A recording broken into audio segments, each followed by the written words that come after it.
I want to be proud of the president, but every time I'm just about there, then I get worried that really he doesn't mean it, that he's going to sort of obey the Constitution if he wins. So I heard Secretary Kerry say, if we win, sure.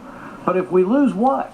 I mean, make me proud today, Secretary Kerry. Stand up for us and say, you're going to obey the Constitution, and if we vote you down, which is unlikely, by the way, but if we do, you would go with what the people say through their Congress, and you wouldn't go forward with a war that your Congress votes against.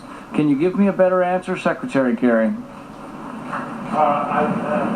I can't give you a different answer than the one I gave you. I don't know what the president's decision is, but I will tell you this: it ought to make you proud because he still has the constitutional authority, and he would be in keeping with the Constitution. Well, I disagree with you there. I don't believe he has the constitutional authority. I think Congress has this. Madison was very explicit. When he wrote the Federalist Papers, he wrote that history supposes, or the Constitution supposes what history demonstrates, that the executive is the branch most likely to go to war, and therefore the Constitution vested that power in the Congress. It's explicit and runs throughout all of Madison's writings.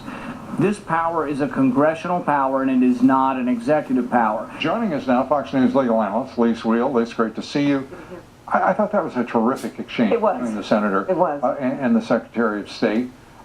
In precise language, he's exactly correct about what the powers of declaring war, where they reside. Declaring war, right.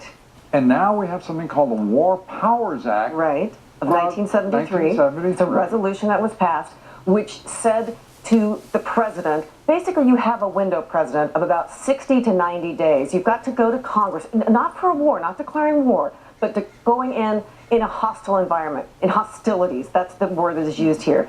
You have to report to Congress within 48 hours of doing so, of entering into the hostilities, and then you have 60 days and you can re-up that with Congress for another 90 days. If Congress doesn't then accept what you're doing, you've got to pull all troops out, you've got to stop and cease unless Congress declares war itself.